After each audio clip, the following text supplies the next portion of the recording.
যারা বসছে এদেরকে বুঝার মতো তৌফিক দান করে, আমলের নিয়তে শোনার তৌফিক দান করে। জোরে বলেন আমিন। ভাই, কথা বুঝার মতো লোক দরকার। এই জন্য বুঝবান যারা আছেন কথাগুলো বুঝলে হা না বললেন, কারণ অধিকাংশই তো যুবকরা, মাহফিল করছেও যুবকরা, বয়স আর এদের কতটুকু, সব কথা বোঝার মতো যোগ্যতাও এদের এখন হয় নাই। এই জন্য মুরব্বী যারা আছেন কথাবার্তা বললেন, হা না বললেন, তাহলে বুঝবো যে আপনারা কথা বুঝতেছেন। দিনী মজমা শুধু আয়োজন করলেই হয় না, দিনী মজমার অনেক গুরুত্ব। এই জন্য গুরুত্বপূর্ণ ব্যক্তিরা ছাড়া যদি আয়োজন হয় তখন ওই আয়োজন সফল হতে একটু কষ্ট হয়। বুজমানরা বুজমানদের কাজ করবে, যখন নাকি বুজমানরা বুজমানদের কাজ না করে তখন নালায়েকরা তাদের কাজ ধরে ফেলে। আর নালায়েকরা যখন ওই কাজ ধরে তখন ওই কাজের ভিতরে রুহানিয়াতও থাকে না, বরকত রহমতও থাকে না। আমাদের সমাজ পরিবর্তনের জন্য যুবকদের যেরকম দরকার আছে, যুবকদের সাথে সাথে এই সমাজকে ভালো দিকে নিয়ে যাওয়ার জন্য মুরব্বীদেরও দায়বদ্ধতা আছে কিনা? কথা বলেন, আছে কিনা? মুরব্বীরা যদি সমাজের যুবকদেরকে দিনের পথে না নেয়, মুরব্বীরা যদি আমাদের বাচ্চাদেরকে ধরে ধরে মসজিদে না নেয়, মুরব্বীরা যদি আমাদের বাচ্চাদেরকে ভালো পথে না নেয়, মুরব্বীরা যদি বাচ্চাদেরকে ইসলাম দ্বীনের মজমায় না নেয়, তাহলে বাচ্চারা শিখবে কোথায়? তখন বাচ্চারা নিজের কাঁধে দায়িত্ব নেয়, এরা তো বুঝে না, তখন এদের উল্টাপাল্টা কাজ হয়ে যায়। এ কারণে সমাজ পরিবর্তনের জন্য যুবক যেমন দরকার, মুরব্বীদেরও দরকার আছে। মুরব্বীরা দোয়া করবে, চেষ্টা করবে, পথ বাতলায় দিবে, আর জওয়ানরা কাজের আঞ্জাম দিবে। এই কারণেই আমার দেশের এই পর্যন্ত পরিবর্তনের পিছনে মুরব্বীদের থেকে যুবকদের কাজের আঞ্জামটাই বেশি। কারণ মাঠে ময়দানে যুবকরা দৌড়াইতে পারে, মুরব্বীরা দৌড়াইতে পারে না। মাঠে ময়দানে যুবকরা কাজ করতে পারে, মুরব্বীরা করতে পারে না। তবে মুরব্বীদের কাজ একটা আছে, যুবকরা কাজ করবে, মুরব্বীরা আল্লাহর কাছে দোয়া করবে। কি বলেন? কাজ করবে কারা? কাজ করবে কারা? যুবকেরা। দোয়া করবে কারা? মুরব্বীরা। মুরব্বীরা যদি দোয়াও বন্ধ করে দেয় তাহলে এরা আল্লাহর কাছে জবাব দিবে কি? এজন্য মুরব্বীরা যারা আছেন এদের জন্য দোয়া করবেন। যে সমস্ত যুবকেরা, ছোট্ট ছোট ছেলেরা আজকের এই প্রোগ্রামের আয়োজন করেছে, শুধু প্রোগ্রামটা যেন করার জন্য করা না হয়, এই প্রোগ্রামটা যেন ওদের নাজাতের উসিলা হয়, ওদের গায়ে সুন্নতি লেবাস লাগানোর উসিলা হয়। আমিন বলেন, জোরে বলেন আমিন। এই যারা করছে একই পাঞ্জাবির, দেখেন আলহামদুলিল্লাহ ভালো কাজ করছে, কিন্তু এদের শরীরের পোশাকটা আজকে একটু ভিন্ন ধরনের হওয়া দরকার ছিল। ওই যে বললাম, ওদেরকে গার্ড করার লোক নাই, লোকের অভাব। প্রত্যেকটা ছেলের মাথায় যদি টুপি থাকতো সুন্দর লাগতো কিনা? টুপি পকেটে রাখছো না? আছে নাই? কোনটা নাই? এই গার্ড করার লোক দরকার আছে। কারণ এই যুবকরা মাহফিল করছে, মাহফিল মানে কি? বেনামাজি নামাজি হবে। কথা বলেন, বেনামাজি কি হবে? নামাজি হবে। মাহফিল মানে কি? বদ্দিন দিনদার হবে। মাহফিল মানে কি? ঘুষখোর ঘুষ মুক্ত জীবন যাপন করবে। মাহফিল মানে কি? দাড়ি চাচা লোক দাড়ি রাখবে। মাহফিল মানে কি? জিকিরবিহীন লোক জিকির করবে। মাহফিল মানে কি? চুল যাদের এলোমেলো তারা নবীর সুন্নত মোতাবেক চুল রাখবে। আমাদের এই যুবকরা চুল এলোমেলো আছে, সামনে থেকে এই চুল রাখা যাবে? ইনশাআল্লাহ চুল কাটতে হবে। যদি জিজ্ঞাসা করি, এরা প্রত্যেকেই রাসূলকে ভালোবাসে, ভালোবাসে না? কি তোমরা ভালোবাসো না? কেউ ভালোবাসে না। আমার তো দিল বলে এরাই। এই মুহূর্তে ওদের সামনে কেউ যদি নবী করিম সাল্লাল্লাহু আলাইহি ওয়াসাল্লামকে নিয়ে একটা কটূক্তিমূলক মন্তব্য করে, পাড়ায় মেরে ফেলবে। ঠিক না? এরকম ঈমান এদের ভিতরে আছে, কিন্তু ওদেরকে গাইড করার লোকের অভাব, যার কারণে ওরা এখনো এলোমেলো চলাফেরা করে। কিন্তু মোহাব্বত 100%। যদি বলি ভাই জান্নাতে যাবা কিনা, বলবে হ্যাঁ। কার সাথে? হ্যাঁ, এক হাত উঁচা করে বলবে রাসূলের সাথে। কি বলেন? নবীর সাথেই তো আপনারা জান্নাতে যেতে চান। ওই দাঁড়ানোরা বসেন, দাঁড়ানোরা বসেন, ভিতরে আসেন, ভিতরে আসেন। আসে না, দাঁড়ায় আছে। বাইরে বসার জায়গা থাকতে কেন কষ্ট করবেন? জায়গা তো আছে বসার, বসেন, কেন কষ্ট করবেন? আমি যদি আমার যুবকদেরকে বলি ভাই তোমরা কি রাসূলের জন্য জীবন দিতে তৈয়ার, উত্তর আসবে কি? উত্তর আসবে কি? তৈয়ার আছে ইনশাআল্লাহ? যদি তৈয়ার থাকো, নবীর জন্য জীবন দেওয়া দরকার নেই, সুন্নতটা মানা দরকার। কি ঠিক না? এখন যদি বলি ভাই তাহলে চুলটা রাখবেন কার মতো, বলবে নবীর মতো। তা তুমি রাখছো কার মতো? বলবে মেসির মতো। কি ঠিক না? তুমি রাখছো কার মতো? ওই যে ইন্ডিয়ান নায়কের মতো। তুমি রাখছো কার মতো? আমেরিকার নায়কের মতো। তুমি রাখছো কার মতো? নেইমারের মতো। অথবা কোনো খেলোয়াড়ের নাম বলে দিবে, যেই খেলোয়াড়ের জন্য সে চুল রাখছে মহব্বত করে। নবী করিম সাল্লাল্লাহু আলাইহি ওয়াসাল্লাম বলেন ও যার সঙ্গে মহাব্বত রাখবে সে তার সঙ্গেই জাহান্নামে যাবে। নাউজুবিল্লাহ, জোরে বলেন। কিন্তু সে জানে না যে যার সাথে মহাব্বত তার সাথে কিয়ামত, এটা সে জানে না। এই কারণে তার চলাফেরা ভাবসাব সব ইহুদি আর নাসারার মতো। অথচ একটা মুসলমানের চলাফেরা ভাবসাব পোশাক আশাক সব হওয়া যদি লাগে, হতে হবে কার মতো? নবী করিম সাল্লাল্লাহু আলাইহি ওয়াসাল্লামের মতো। কার মতো বলেন? রাসূল করিম সাল্লাল্লাহু আলাইহি ওয়াসাল্লামের মতো। এই জন্য যুবকদের জন্য দোয়া করি, আল্লাহ এদের মাথায় রাসূলের সুন্নাত উঠায় দেখ, এদের গায়ে নবীর সুন্নাত উঠায় দেখ। আমিন করতে চান নাকি? এরা কবুল হইলে আপনাদের সমস্যা আছে? জোরে বলেন আমিন। কিপনের দল এমনি মাহফিলের আয়োজন করছেন, মাহফিলের লোক সমাগম আপনাদের দুর্বলতার কারণে হাল। এরপরে যদি অবস্থা আপনারা আওয়াজ না করেন, তাহলে এই যুবকরা সামনে থেকে প্রোগ্রাম করতেই আগ্রহ হারায় ফেলবে। যতক্ষণ থাকবেন জায়গাটাকে জিহাদের ময়দান বানাবেন। পারবেন? হয় না? জোরে বলেন পারবেন? জায়গাটাকে কি ময়দান করবেন? জিহাদের ময়দান। জিহাদের ময়দানে আওয়াজ কি বিড়ালের মতো হয় না সিংহের মতো হয়? জোরে জোরে লিল্লাহে তাকবীর, আর জোরে নারে তাকবীর।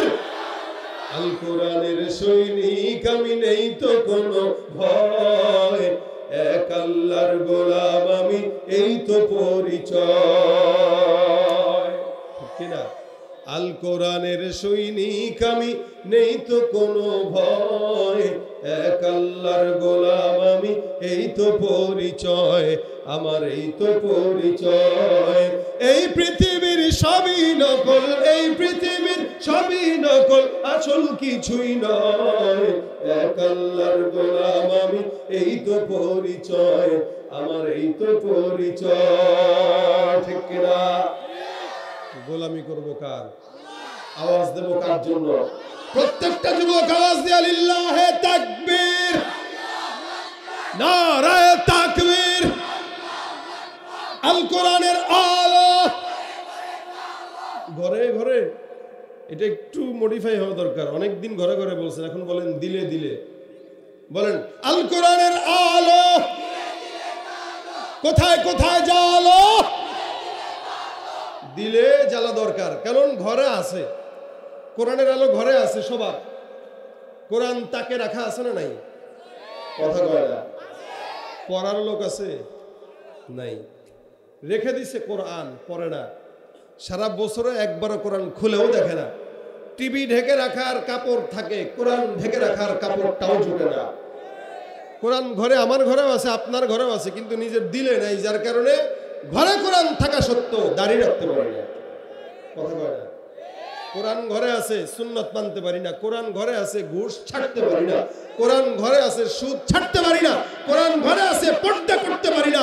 কোরআন ঘরে আছে, দুর্নীতি, চুরি, রাহাজানি ছাড়তে পারি না। ঠিক কিনা? এজন্য কোরআন যদি দিলে ঢুকে যায়, অটোমেটিক কোরআন দিলে যখন থাকবে ঘুষ ছাড়াবে, কোরআন দিলে যখন থাকবে সুদ ছেড়ে দিবে, কোরআন দিলে যখন থাকবে পর্দা করবে, দিলে যখন কোরআন থাকবে সুদ ভাল লাগবে না, দুর্নীতি ভাল লাগবে না, চুরি ভালো লাগবে না। এই কারণে ঘরে ঘরে তো কোরআন আছে, এখন দিলে দিলে ঢুকানো দরকার। ঠিক কিনা? আল কোরআনের আলো দিলে দিলে জ্বালো, লিল্লাহে তাকবীর। আল্লাহ পাক এই সব প্রোগ্রামের আয়োজনকে কবুল করো, যারা বসছে তাদেরকে কবুল করো। আমরা সবাই রাসূলের উম্মত, ঠিক কিনা? দাম বেশি না কম? সবার চাইতে, সবার চাইতে, সব উম্মতের চাইতে। দেখেন কেমনে বেশি। নবী করিম সাল্লাল্লাহু আলাইহি ওয়াসাল্লাম বলেন, এতটুকু খালি শুনেন, রাসূল বলেন সব নবীর উম্মতরা সিরিয়ালে দাঁড়ায় থাকবে, জান্নাতে যেতে পারবে না। তখন যাবে যখন আমার উম্মতরা আগে জান্নাতে যাবে। কিয়ামতের ময়দানে সব উম্মতরা পিছে পিছে, আর জান্নাতে যাবে আমার উম্মতরা আগে আগে। সুবহানাল্লাহ। আগে আমার উম্মতরা যাবে, তারপরে অন্য উম্মতরা যাবে। তার মানে আমরা ছাড়া জান্নাতে ঢুকতে পারবে না কেউ আমাদের আগে। ইনশাআল্লাহ আমরা আগে জান্নাতে যাব। ইনশাআল্লাহ বলতে কষ্ট হয় নাকি নিজের উপর থেকে এই বিশ্বাস হারায় ফেলছেন যে না, যে অকাম করছি ভাই জান্নাত আর কপালে নাই? কি বিশ্বাস হারায় ফেলছেন?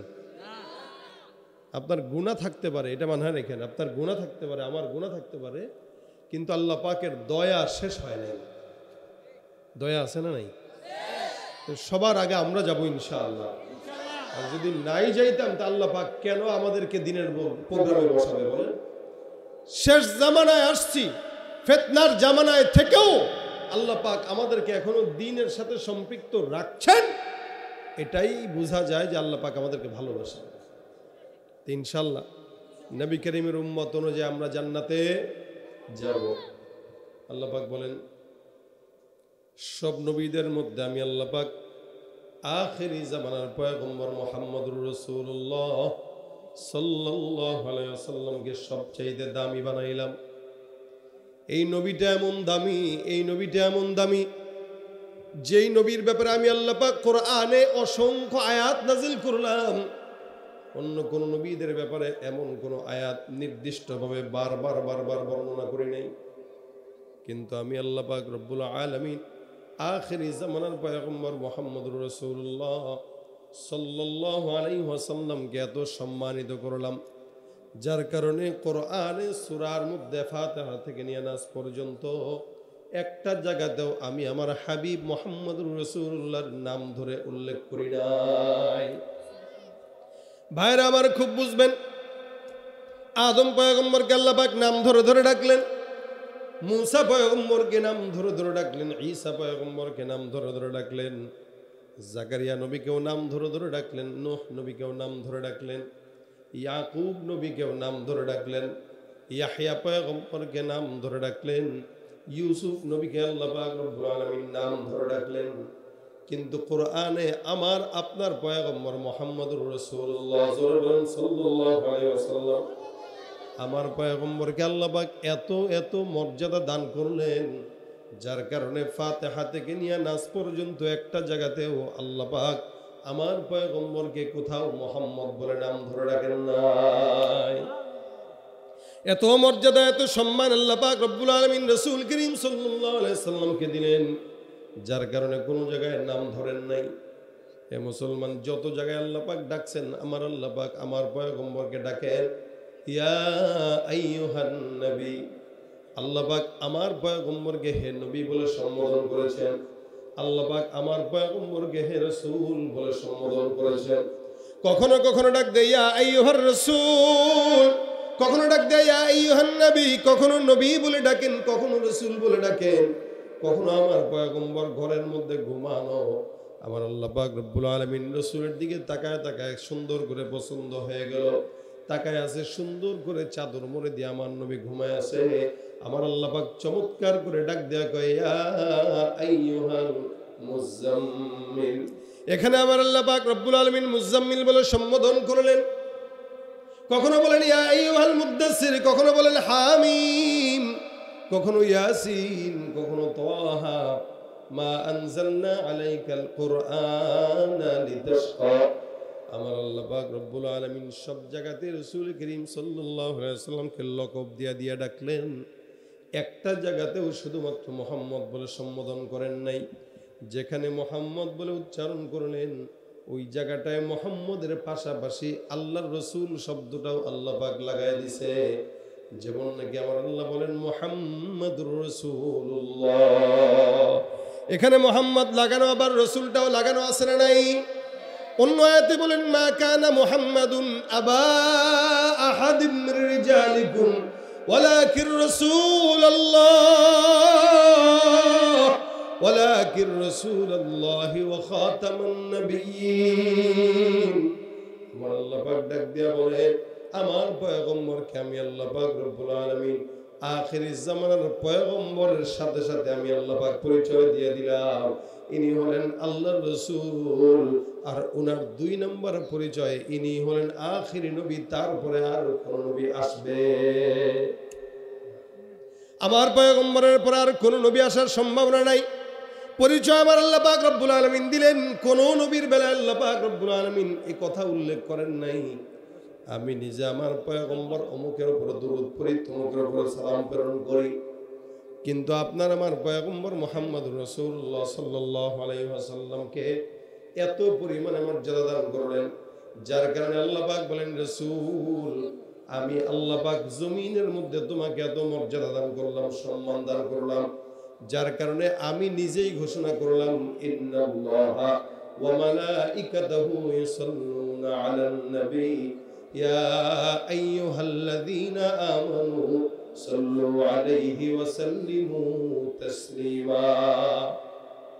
আমাদের পরিচিত একটি আয়াত, আমার আল্লাহ পাক কোরআনে ডাক দিয়া বলেন, উম্মত, জমিনের মধ্যে আমি আল্লাহ রব্বুল আলামিন তোমাকে আখিরের নবীর উম্মত বানাইলাম। তোমার নবীকে কত সম্মান দান করলাম।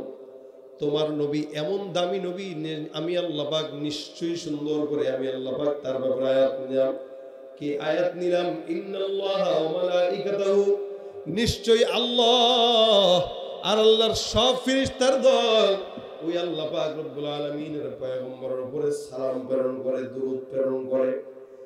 আমার আল্লাহ পাক রব্বুল আলামিন অন্য কোন নবীর উপরে সালাম প্রেরণ করার আয়াত নাযিল করে নাই। কিন্তু আপনার মতো আমার মতো পয়গম্বর মুহাম্মদুর রাসূলুল্লাহ সাল্লাল্লাহু আলাইহি ওয়াসাল্লামের ব্যাপারে আল্লাহ বলেন, নিশ্চয়ই আমি আল্লাহ আর আমার সমস্ত ফেরেশতারা আখিরে নবী মুহাম্মদুর রাসূলুল্লাহর উপরে দুরূদের আমল করে। সুবহানাল্লাহ। আমার আল্লাহ পাক নিজে আমার পয়গম্বরের উপরে দুরূদ শরীফ প্রেরণ করে, সালাম প্রেরণ করে, শান্তি বর্ষণ করে, রহমত বর্ষণ করে। নিশ্চয়ই আল্লাহ পাক যেহেতু করে, ওই কাজটা দামি না কম দামি? যারা বলেন তো, যেই কাজটা স্বয়ং আল্লাহ নিজে করে, ওই কাজটা দামি না কম দামি? এই কারণে আমার আল্লাহ ডাক দেয়া বলেন, ইয়া আইয়ুহাল্লাযীনা আমানু সাল্লু আলাইহি ওয়া সাল্লিমু তাসলিমা। হে মুমিনের দল, জমিনের মধ্যে আমি আল্লাহ যেহেতু আমার পয়গম্বরের উপরে সালাম প্রেরণ করি, তোমরা যারা নিজেরা নিজেদেরকে মুমিন বলে দাবি করো, হে মুমিনের দল, আল্লাহ পাক বলেন, ইয়া আইয়ুহাল্লাযীনা আমানু, হে ঈমানদারের দল। হে মুসলমান, খুব বুঝবেন, আপনার মতো আমার মতো নালায়েক, নাখান্দা, নাচিজ, গুনাহগার বান্দাদেরকে আল্লাহ পাক রব্বুল আলামিন ডাক দিলেন ইয়া আইয়ুহাল্লাযীনা আমানু বলে, অর্থাৎ হে মুমিনের দল। অথচ অন্য সব নবীদের উম্মতকে আল্লাহ পাক মুমিন বলে সম্বোধন করে নাই। কখনো মিসকিন, কখনো ফকির, কখনো কুলাঙ্গার। কিন্তু আমাদেরকে আল্লাহ পাক রব্বুল আলামিন মিসকিন নয়, মুমিন বলে সম্বোধন করেছেন। ঈমানদার, খুব বুঝবেন, আল্লাহ পাকের পছন্দের নাম হলো মুমিন। যার কারণে আল্লাহ পাক আমাদেরকে মুমিন বলেছেন। একজন মুমিনের কাজ নামাজ পড়া না ছাড়া, নামাজ পড়া। একজন ইমানদারের কাজ হলো দান করা। একজন ইমানদারের কাজ হলো গুনাহ থেকে বেঁচে থাকা। একজন ইমানদারের কাজ হলো আখিরি নবীর উম্মতকে সুন্নাত উম্মত হিসেবে নিজের ভিতরে সমস্ত সুন্নতগুলো নিজের ভিতরে ঢুকায় রাখা। কিন্তু আমাদের দেশে যেই সকল ইমানদাররা আছে, এই প্রত্যেকটা ইমানদার নিজেকে মুমিন বলে দাবি করে, কিন্তু একজন ইমানদার নয়, এরা বেঈমান। আমার আল্লাহ পাক রব্বুল আলামিন বলেন, ইয়া আইয়ুহাল্লাযীনা আমানু সাল্লু আলাইহি, ইয়া আইয়ুহাল্লাযীনা আমানু সাল্লু আলাইহি ওয়া সাল্লিমু তাসলিমা। হে মুমিনের দল, তোমরা মনে রাখবা, নিশ্চয়ই আমি আল্লাহ পাক রব্বুল আলামিন, নিশ্চয়ই আমার ফেরেশতা, আমার পয়গম্বরদের উপর আমি আল্লাহ সহ দুরূদের আমল পেশ করি। সুতরাং মুমিন তোমাদেরকে আমি আল্লাহ যাদেরকে ডাকলাম, তোমরাও ওই পয়গম্বরের উপর দুরূদ পাঠাও। যারা ইমানদার তারা আমার পয়গম্বরের সুন্নাত মানে, আর যারা ইমানদার দাবি করে সুন্নাত মানে না, টুপিও পরে না, দাড়িও রাখে না, পাগড়িও পরে না, নামাজও পড়ে না, আমার আল্লাহ বলেন, ওমিনান নাসি মান ইয়াকুলু আমান্না বিল্লাহি ওয়া বিল ইয়াউমিল আখিরি ওয়া মা হুম বিমুমিনিন। মানুষের মধ্যে এমন একদল বান্দা থাকবে, যে সমস্ত বান্দারা নিজেকে মুমিন বলে দাবি করবে, আমার আল্লাহ পাক রব্বুল আলামিন বলে, হে ঈমানদার, যারা নিজেরা মুমিন দাবি করে, আখিরাতের উপরে বিশ্বাস করে, এই কথার দাবি করে, এই কথার স্বীকারোক্তি দেয়, আমি আল্লাহ ঘোষণা করলাম তারা দাবি করতে পারে, কিন্তু তারা মুমিন নয়। ওয়া মা হুম বিমুমিনিন, এরা মুমিন নয়, এরা সব হলো উপরে মুসলমান দাবি করে, মুমিন দাবি করে, অন্তরের দিক থেকে সব হলো মুনাফিক, বেঈমান। ঠিক কিনা? ইমানদার দাবি করে সুন্নত মানে না, নামাজ পড়ে না, দাড়িও রাখে না, ঘুষ খায়, সুদ খায়, এমন কোনো অন্যায় নাই, এমন কোনো অবিচার নাই যে অন্যায়টা সেই বান্দাটা করে না। আল্লাহ বলেন দাবির নাম কামিয়াবি না। ক্বালু সামি'না ওয়া আতা'না, যারা ইমানদার তারা বলবে আমরা শুনবো, যা শুনবো তাই মানবো। আর বেঈমানদের হালত হইল এক কান দিয়ে শুনে আরেক কান দিয়ে ছাগলের মতো বের করে দেয়। ঠিক কি না ভাইরা আমার? ইমানদার দাবি করার নাম না, এটা মানার নাম। এই জন্য আমাদের আকাবির বুজুর্গরা বলতে রাখার মানুগি তু বানুগি, কেউ মানে যদি তাহলে আল্লাহ পাক তাকে বানায় দেয়। কোন বান্দা যদি না মানে, ওর শয়তানের মধ্যে তার মধ্যে পার্থক্য নাই। আল্লাহ পাক রব্বুল আলামিন বান্দাকে যে হুকুম আহকাম দিয়েছেন, এগুলো পুঙ্খানুপুঙ্খানু মানার নাম হলো কামিয়াব। এ মুসলমান, আল্লাহ বলেন হে ঈমানদার, তোমরা যারা মুমিন দাবি করো, আমি আল্লাহ পাক রব্বুল আলামিন বললাম যদি ঈমানদার হও, যেই পয়গম্বরের উপরে আমি আল্লাহ নিজে আমল করি, সালাম প্রেরণ করি, দরুদ প্রেরণ করি, রহমত বর্ষণ করি, তোমরাও ওই পয়গম্বরের উপরে দরুদ আর রহমত বর্ষণ করো। সুবহানাল্লাহ।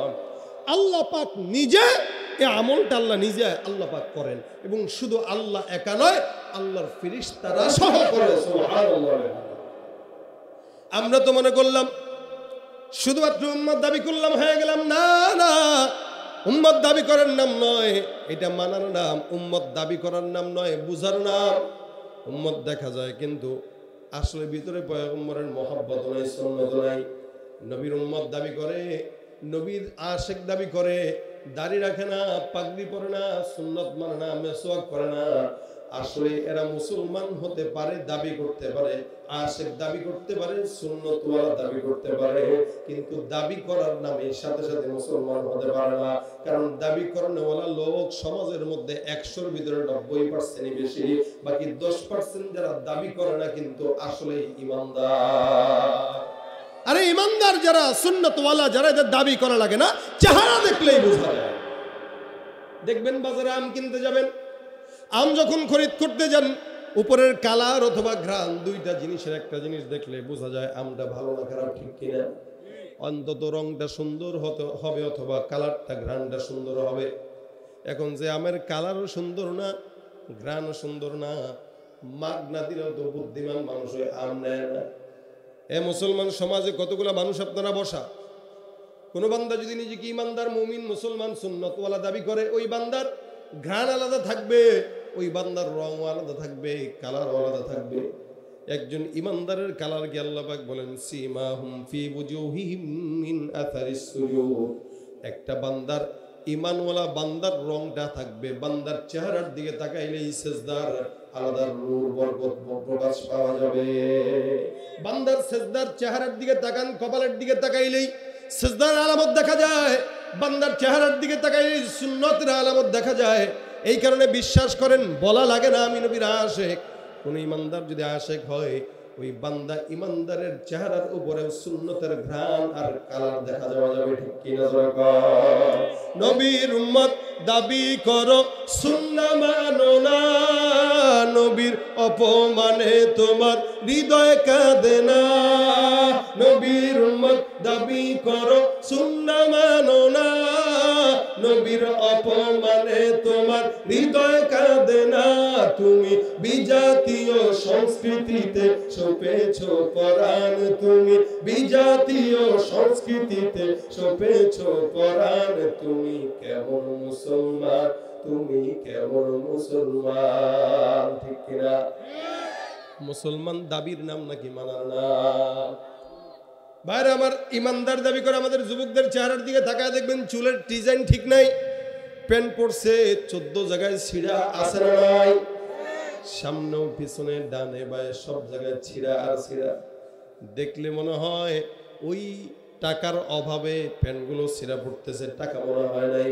কিন্তু মাথায় রাখবেন, বর্তমান সময়ে যারা ছিঁড়া প্যান্ট পরে, এরা টাকার অভাবে নয়, অধিক টাকার গরমে ছিঁড়া প্যান্ট পরে, ঠিক কিনা? আল্লাহ কয় তুই টাকার মালিক হতে পারবি, লেকিন ফকিন্নির বাচ্চাই থেকে যাবে। কথা বলে না? টাকার মালিক হইলেই খাওয়াও যায় না, পরাও যায় না। টাকা থাকলেই খাওয়া যায় না, টাকা থাকলেই পরা যায় না। একটা হুজুরের দিকে তাকান, বেতন কম হইলেও অন্তত গায়ের শুরু থেকে শেষ পর্যন্ত কাপড়ে ভরা, আর আপনি কোটি টাকার মালিক, কিন্তু একটা বিয়ের অনুষ্ঠানে যাবেন, ভালো কাপড় পরতে পারেন না, হাফ প্যান্ট পরেই দৌড় দেন। কথা কয় না ভাইরা আমার? এই কারণে রাসূলের সুন্নতওয়ালা যারা, এদেরকে আল্লাহ পাক রব্বুল আলামিন পুরস্কার দিয়েছেন। এক সাহাবী এসে ডাক দিয়ে বলেন, ইয়া রাসূলুল্লাহ, জান্নাত পাওয়ার জন্য আমার কাছে তেমন আমল নাই, নবী আপনি বলেন এমন কোন আমল শিখায় দেন, অথবা এমন কোন আমলের কথা বলেন আমি জান্নাতে যেন যেতে পারি। নবী বলেন, কি আছে তোমার কাছে? বলে, আমার কাছে আমল নাই, নামাজ নাই, রোজাও নাই, কিচ্ছু নাই, কিন্তু আমার কাছে একটা জিনিস আছে, সেটা হলো আল্লাহ আল্লাহ রাসূলের মুহাব্বত। সুবহানাল্লাহ।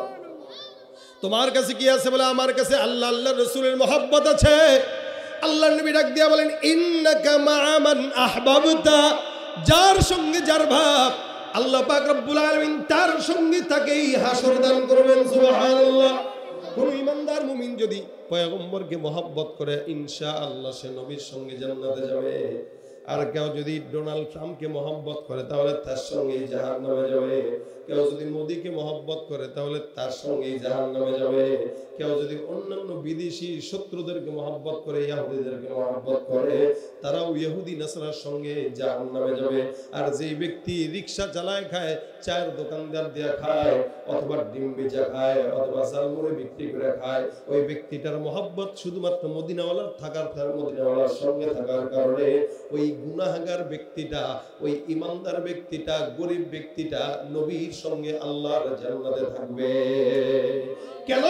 তার মিল নবীর সঙ্গে, তার যোগাযোগ নবীর সঙ্গে, তার মহব্বত নবীর সঙ্গে, তার দিলটাও নবীর সঙ্গে। নবীর সঙ্গে দিল তো জান্নাতও নবীর সঙ্গে।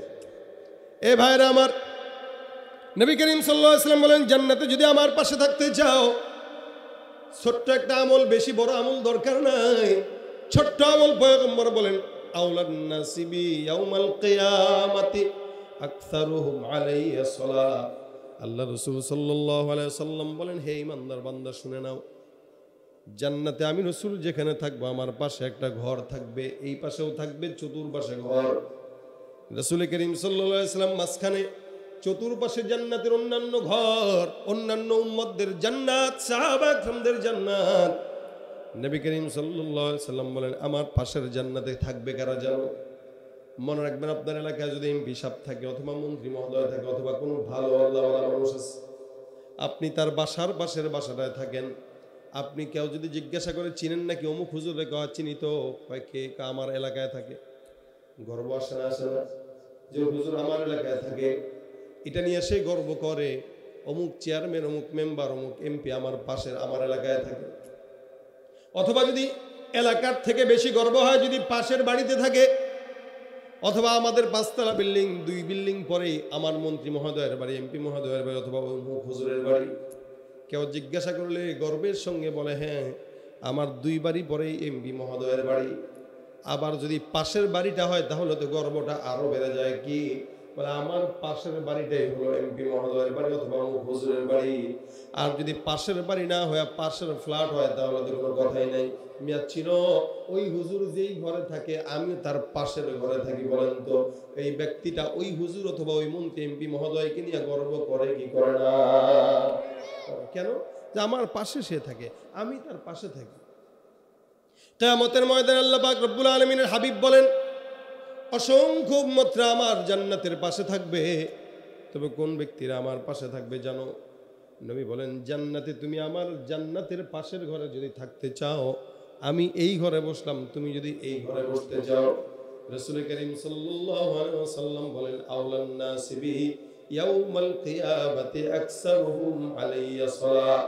জমিনের মধ্যে কোন ইমানদার বান্দা যদি আমি রাসূলের উপরে বেশি বেশি দুরূদের আমল করে, আমার আল্লাহ পাক রব্বুল আলামিন ওই বান্দাটাকে জান্নাতে আমি রাসূলের পাশের ঘরে থাকার জায়গা করে দিবেন। সুবহানাল্লাহ। এ মুসলমান নবীর উম্মত, কেউ যদি জান্নাতে নবীর পাশের ঘরে থাকতে চায়, ওই বান্দাটা যেন পয়গম্বরের উপরে বেশি বেশি দুরূদের আমল করে। কারণ কি, আমার আল্লাহ পাক রব্বুল আলামিন নিজেও আমার পয়গম্বরের উপরে রহমত বর্ষণ করে দুরূদের মাধ্যমে। আল্লাহর ফেরেশতারাও দুরূদের মাধ্যমে পয়গম্বরের উপর রহমত বর্ষণ করতে থাকে। সুতরাং যে আমলটা, যেই কাজটা আমার আল্লাহর ফেরেশতারা নিজেরা করে, ওই কাজটা আপনার আমার করার দরকার আছে না নাই? এ মুসলমান, এখন তো যুবকদের জিকির মজা লাগে না, তবলা মজা লাগে, কানের মধ্যে হেডফোন দিয়া রাত কি রাত গান শুনে ঘুমায়।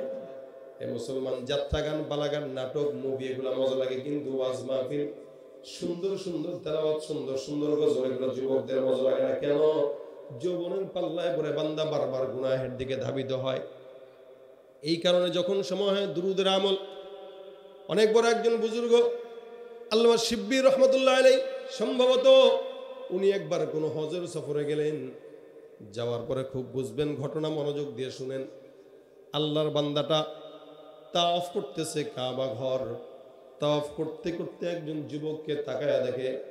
যুবকটা আল্লাহ পাকের বাইতুল্লাহ তাওয়াফ করে আর বারবার একটা আমল করে, অন্য কোনো দোয়া দুরূদ পড়ে না।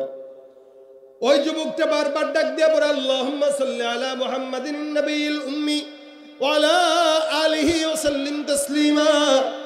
বারবার তাওয়াফ করে। বাইতুল্লাহ তাওয়াফের সময় কিছু কিছু দোয়া আছে, ওই দোয়াগুলো আল্লাহ পাক রব্বুল আলামিন বান্দাকে শিখায় দিয়েছেন, এই দোয়াগুলো করে। বাইতুল্লাহ তাওয়াফে বান্দা যত দোয়া করুক না কেন, সব দোয়া আল্লাহ পাক কবুল করে। আল্লাহ ওয়ালা দেখলেন এই যুবকটা অন্য কোনো আমল নয়, বারবার তাওয়াফ করে আর পরে সাল্লাল্লাহু আলাইহি ওয়াসাল্লাম, আল্লাহুম্মা সাল্লি আলা মুহাম্মদ, আল্লাহুম্মা সাল্লি আলা মুহাম্মদ। বারবার যখন এই দুরূদ পড়তেছে, তাওয়াফ শেষে ডাক দেয়া বলে, যুবক, বুঝলাম না একটা জিনিস, তোমাকে লক্ষ্য করলাম কাবা ঘর তাওয়াফ করতেছো আর বারবার বলতেছো দুরূদের আমল করতেছো, আমাকে একটু বলা যাবে কিনা তুমি অন্য কোনো দোয়া দুরূদ পারো না, যার কারণে আল্লাহর ঘর বাইতুল্লাহ তাওয়াফ করা অবস্থায় বারবার দুরূদের আমল করো? যুবক ডাক দেয়া বলে, হুজুর, আমার যে বারবার যুবকটা আমি এই তাওয়াফ করার মাঝখানে বারবার আল্লাহ রাসূল সাল্লাল্লাহু আলাইহি সাল্লামের নামের দুরূদ তেলাওয়াত করতেছি, এটার অনেক পিছনে একটা বিশাল বড় কারণ আছে, যেই কারণটা আমি ছাড়া, আমার মাওলা ছাড়া অন্য কেউ জানে না। আপনাকে আমি সময় দিছি, বাগদাদ শহরে আমাদের বসবাস, বাগদাদ থেকে হজের জন্য রওনা হয়ে গিয়েছিলাম। আমার বাবার সঙ্গে আমি, আমার বাবা মাজুর মানুষ, তাকে নিয়ে রওনা। প্রতিমধ্যে এমন একটা জায়গা আমার বাবা অসুস্থ হয়ে যায়। আমি চিন্তা করলাম বাবার অসুস্থতার জন্য একটু এক জায়গায় বিশ্রাম নেওয়া যায়। আমি আমার বাবাকে নিয়ে একটা জায়গায় বিশ্রামের জন্য তৈয়ার হয়ে গেলাম। বাবাও বিশ্রাম করে, আমিও বিশ্রাম করলাম। হঠাৎ করে বাবার শরীরের হাল বারবার খারাপ হওয়া শুরু হয়ে গেল। আমি আমার বাবাকে সামলাইতে পারতেছিলাম না। এমন করতে করতে আমার বাবা ওই জায়গায় হঠাৎ করে আল্লাহর ডাকে সাড়া দিয়ে জমিন থেকে বিদায় হয়ে যায়, ইন্তেকাল হয়ে যায়। আমি ইন্তেকালের পরে জানাজার জন্য লাশটা যখন রেডি করা শুরু করলাম, আমি পেরেশান হয়ে গেলাম আমার বাবার চেহারার দিকে তাকিয়ে। আমি আমার বাবার চেহারার দিকে তাকিয়ে দেখলাম আমার বাবার সুন্দর ফুটফুটে চেহারা এমন অবস্থা হয়ে গেছে, আমার বাবার চেহারাটা একদম কালো কুৎসিত হয়ে গেছে। আমি এলাকার মানুষদেরকে জানাজার জন্য ডাক দিলাম, কেউ আসে না।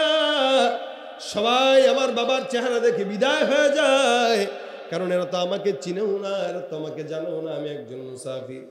আমি এত করে বলা শুরু করলাম যে আমি একজন মুসাফির, হজের সফরে রওনা হয়ে গেছি, দয়া করে আপনারা আমার বাবার জানাজাটা পড়ে সুন্দর করে লাশটা দাফন কাফনের ব্যবস্থা করে দেন। কিন্তু না না, একজন বান্দাও আমার বাবার লাশের জানাজা পড়ার জন্য তাই রাজি না। আমি ভয় পেয়ে গেলাম, তার মানে কি আমার বাবাকে লাশটা জানাজা ছাড়াই খবর দেওয়া লাগবে? মানুষের মুখের কথা হলো, তোমার বাবার চেহারা যে অবস্থা কালো কুৎসিত হয়ে গেছে, নিঃসন্দেহে তোমার বাবা খাঁটি ইমানদার না, তোমার বাবা মুনাফিক। মুনাফিকের জানাজা ইমানদাররা যদি জানে তাদের পড়া উচিত না। এই বান্দার জানাজা আমরা পড়বো না। যুবকটা এবার চিন্তা করতে করতে পেরেশান, কি করবে। এবার সুন্দর করে বাবার লাশের সামনে বসলো, ঝিমাইতে ঝিমাইতে হঠাৎ করে সে ঘুম চলে আসলো। কেউ তো জানাজা পড়তে আসে না, ক্লান্ত শরীর ঘুমায় যায়। ঘুমের মধ্যে স্বপ্ন দেখে দরজার মধ্যে আল্লাহ রাসূল সাল্লাল্লাহু আলাইহি সাল্লাম হাজির হয়ে গেছে। স্বপ্ন যুগে আমার পয়গম্বর হাজির। যুবক ডাক দেয়া বলতেছে, ইয়া রাসূলুল্লাহ, আপনি এই জায়গায় কেন? আপনি আমাকে বললেও তো পারতেন পয়গম্বর, আমি রওজার সামনে দাঁড়িয়ে যেতাম। নবী করিম সাল্লাল্লাহু আলাইহি সাল্লাম বলেন, যুবক, আর ওই যুবকটা ডাক দেয়া বলে, হুজুর আমি আমার পয়গম্বরকে দেখলাম কোনো কথা বলে না। আমার নবী সাল্লাল্লাহু আলাইহি ওয়াসাল্লাম সুন্দর করে আমার বাবার কপালটার মধ্যে হাত বুলায় মুখটাকে একটু মুছে দিল। আমি তাকায় দেখলাম আমার স্বপ্নের মধ্যে আমার বাবার কুৎসিত চেহারাটা আল্লাহর রহমতে পয়গম্বরের হাতের ছোঁয়ায় সুন্দর টকবক হয়ে গেল। যেই বাবার চেহারা এত কুৎসিত, ওই বাবার চেহারার মধ্যে আল্লাহ রাসূল সাল্লাল্লাহু আলাইহি সাল্লাম হাত বুলায় দিলেন, চেহারা একদম নূর হয়ে গেল। এত আলো জ্বলজ্বল করতেছে, আমি পেরেশান হয়ে গেলাম, কিরে এখন এত বেশি উজ্জ্বল হয়ে গেছে, আমার বাবার এই হালতটা আমার পয়গম্বর করে দিল। আমি নবীকে জিজ্ঞাসা করলাম, ইয়া রাসূলুল্লাহ আপনি আসলেন, হাত বুলাইলেন, আমার বাবার চেহারাটা এমন সুন্দর হয়ে গেল, আপনাকে শুকরিয়া পয়গম্বর, আপনার কারণেই আমার বাবার এখন চেহারা সুন্দর, আমার আর মানুষের সামনে লজ্জা পাওয়া লাগবে না। তবে একটা কথা জানতে চাই নবী, আমার বাবার চেহারাটা কালো হলো কেন, আবার আপনি এভাবে সুন্দর করে মুছে দেওয়ার মাধ্যমে কেন আবার উজ্জ্বল হয়ে গেল? আমার পয়গম্বর স্বপ্নে যোগে আমার ডাক দিয়া বলতেছেন, যুবক আমি আখিরি জামানার পয়গম্বর মুহাম্মদুর রাসূলুল্লাহ সাল্লাল্লাহু আলাইহি ওয়াসাল্লামের এত আশিক ছিল তোমার বাবা। নামাজ রোজা যদিও কোনো মতে পড়তো, তেমন বেশি ইবাদত ছিল না, কিন্তু তোমার বাবা মরণ পর্যন্ত একটা আমল সবসময় কন্টিনিউ করেছে। সে আমলটা কি? বলে তোমার বাবা প্রতিনিয়ত আমি পয়গম্বরের উপরে 100 200 এমনকি 700 বার পর্যন্ত দুরূদের আমল প্রেরণ করত। তোমার বাবা প্রতিদিন দুরূদের আমল পাঠাইতো, আমার ফেরেশতারা আমার কাছে তোমার বাবার আমল নিয়ে যায়, আর ডাক দেয়া বলতো, ইয়া রাসূলুল্লাহ এই যে আমল নামাটা একটু খুলে খুলে দেখেন, আপনার অমুক বান্দা অমুকের সন্তান অমুক এলাকা থেকে আপনার কাছে দুরূদের আমল পৌঁছেছে। তোমার বাবার দুরূদের আমল প্রতিদিন পাওয়ার কারণে আমি পয়গম্বর তোমার বাবাকে খুব ভালো করে চিনতাম। আজকে যখন তোমার বাবার দুরূদের আমল আমার কাছে বসতো না, রাত হয়ে গেল, আমি ফেরেশতাদের মারফতে জানতে পারলাম তোমার বাবা একদম মৃত্যু শয্যায় শায়িত। শুধু তাই নয়, মৃত্যুবরণ করার পর তার চেহারাটাও কুৎসিত হয়ে গেছে। আমি চিন্তা করলাম তোমার বাবার সুপারিশের জন্য আমার যাওয়া দরকার, যার কারণে আমি তোমার বাবাকে আল্লাহর দরবারে মঞ্জুর করানোর জন্য চলে আসলাম। যুবক ডাক দিয়া বলেন, এ বুজুর্গ আপনি কে? আমি আপনাকে চিনি না, জানি না, তবে আমি স্বপ্নের মধ্যে আমার পয়গম্বরকে স্পষ্ট দেখলাম আমার বাবার মাথায় হাত বুলাইতে, আর আমি ঘুম থেকে জেগে তাকায় দেখি আমার বাবার কুৎসিত চেহারা আর নাই। আমার বাবার কুৎসিত চেহারাটা আলো আলো আর নূর দিয়া ভরপুর হয়ে গেছে। আমার আল্লাহ পাক রব্বুল আলামিনের পয়গম্বর এত দামি, আমার আল্লাহ পাক রব্বুল আলামিনের রুবুবিয়ত যত জায়গায় আছে, আল্লাহর নবী সাল্লাল্লাহু আলাইহি ওয়াসাল্লামের নবুবিয়ত তত জায়গায় আছে। जहां तक है रुबूबियत खुदा की, वहां तक है रिसालत मुस्तफा की, वहां तक है नबूवत मुस्तफा की। আমার পয়গম্বর সাল্লাল্লাহু আলাইহি ওয়াসাল্লামকে স্বপ্ন যুগে বলে গেছে, আমি তাকা ঘুমের থেকে জেগে যখন একজনকে বললাম, ভাই আপনার আমার বাবার জানাজার লাশটা জানাজা দিয়ে দেই, দাফনের ব্যবস্থা করে দেই, আমি তাকায় দেখলাম কোত্থেকে যেন গায়েবী ভাবে লক্ষ লক্ষ মানুষ আমার বাবার জানাজার জন্য রেডি হয়ে গেছে। যেই বাবার জানাজার নামাজ কেউ পড়তে রাজি হয় না, এখন দেখি তাকায় লোকের অভাব নাই, আমার বাবার লাশটা দাফন দিয়ে দিলাম সুন্দর করে। আমি মক্কায় চলে আসলাম। আল্লাহর কসম, আমি মক্কায় আসার পর থেকে যতবার তাওয়াফ করলাম ততবার আমি এই দুরূদটাই পড়লাম। আমার দিলের মধ্যে এমন বিশ্বাস হয়ে গেল, যেই দুরূদের বরকতে আমার বাবার মতো গুনাহগার বান্দা নিশ্চিত জাহান্নাম থেকে আমার বাবা জান্নাত পেয়ে গেল। তার মানে বোঝা গেল ওই দুরূদটা বান্দার এক বিপদের মধ্যে কাজে আসে, যার কারণে নবী করিম সাল্লাল্লাহু আলাইহি ওয়াসাল্লাম বলেন, হে বান্দা, যারা ঈমানদার, যারা মুমিন, এই বান্দা যদি একবার দুরূদের আমল করে, আমার আল্লাহ ওই বান্দার উপরে 10 বার রহমত নাযিল করবেন। সুবহানাল্লাহ। একবার যদি কোনো ঈমানদার দুরূদের আমল করে, আল্লাহর হাবিব বলেন, নিশ্চয়ই কোনো ঈমানদার বান্দা যদি একবার দুরূদ পড়ে, আল্লাহ পাক রব্বুল আলামিন ওই বান্দার উপরে 10 বার রহমত নাযিল করে দেন। মান সাল্লা আলাইয়া সালাতান ওয়াহিদাতান সাল্লাল্লাহু আলাইহি আশারা, কেউ একবার পড়বে রহমত হবে কয়টা? জোরে বলে কয়টা? 10টা। শুধু তাই না, অন্য হাদিসে নবী বলেন একবার পড়বে 10টা গুনাহ মাফ, 10 বার সম্মান বুলন্দ হয়ে যাবে। সুবহানাল্লাহ। এই জন্য মুসলমান নবীর উম্মতরা আমার, যখন যেখানে বসেন না কেন, হাতের কাজ আছে, পায়ের কাজ আছে, জবানের কাজ নাই। জবানের কাজ যদি একটা বানায় নিতে পারে, আপনার আমার জিন্দগি সফল। কি সাল্লাল্লাহু আলাইহি ওয়াসাল্লাম, সাল্লাল্লাহু আলাইহি ওয়াসাল্লাম, সাল্লাল্লাহু আলাইহি ওয়াসাল্লাম। কেউ যদি একবার পরে আল্লাহ পাক রহমত নাজিল করে, কেউ যদি বারবার পরে আল্লাহ পাক ওই বান্দাকে পয়গম্বরের সুপারিশ মঞ্জুর করায় দেয়। শুধু তাই নয়, নবীর হাদিস অনুযায়ী যেই বান্দা যত বেশি বেশি দুরূদের আমল করবে, আমার আল্লাহ পাক ওই বান্দাকে পয়গম্বরের ঘরের কিনারায় আশ্রয় দিবে। সুবহানাল্লাহ। এই জন্য রাসূলের শানে দুরূদ পড়ব তো ইনশাআল্লাহ। যখন সময় হয় লম্বা দুরূদ পড়তে যদি কষ্ট হয়, ছোট্ট দুরূদ সাল্লাল্লাহু আলাইহি ওয়াসাল্লাম বলেন, সাল্লাল্লাহু। মহিলাদেরকেও শিখায় দিবেন, বিবিদেরকেও শিখায় দিবেন, বাচ্চাদেরকে শিখায় দিবেন। আপনি যেখানেই থাকেন না কেন, যখন যে হালতে থাকেন না কেন, লম্বা দুরূদ পড়তে কষ্ট যদি হয়, দুরূদের জন্য আলাদা মজমাত দরকার হয় না, আলাদা জায়গায় যাওয়া লাগে না, দুরূদের জন্য আলাদা কিছু তৈরি করা লাগে না। যখন মনে চায়, যখন সুযোগ হয়, খালি পড়বেন সাল্লাল্লাহু আলাইহি ওয়াসাল্লাম। বিপদ যত বড় হোক না কেন, দুরূদের বরকতে বিপদ দূর করে দিবেন কে? এই জন্য ভাইরা আমার, হাতের কাজ, পায়ের কাজ, জবানের কাজের পাশাপাশি আরেকটা জবানের কাজ উঠে রাখবো, সাল্লাল্লাহু আলাইহি ওয়াসাল্লাম। আজকের প্রোগ্রামে আরো আলোচকের আলোচনা শুনবেন। আলহামদুলিল্লাহ, আমার পরেই আপনাদের সামনে আলোচনা করবে আমার স্নেহের ছোট ভাই, ছাত্র, আমাদের আপনাদের এই এলাকার গর্ব মাসুম বিল্লাহ ইলিয়াস। ইনশাআল্লাহ সেও ভালো ওয়াজ করে, ভালো আলোচনা করে এবং ভালো গজল গাইতে পারে। আলহামদুলিল্লাহ, সে আলোচনা করবে। তারপরে ইনশাআল্লাহ আপনাদের এখানে যে পীর সাহেব আছে, উনি আলোচনা করবেন, আসবেন। সব আলোচনা তো আপনারা শুনবেন, শোনার পর আপনাদের কাজ কি? যে আলোচনা ভালো লাগে ওই আলোচনা থেকে ছোট্ট একটা জিনিস নিয়ে বাসা পর্যন্ত যাবেন। এটা হলো মাহফিলের সার্থকতা। আসলাম, বসলাম, শুনলাম, চলে গেলাম, এটার দ্বারা কামিয়াবি না। শুনবো, মানবো, বাসা পর্যন্ত নেব, এটার দ্বারা কামিয়াবি, ঠিক না?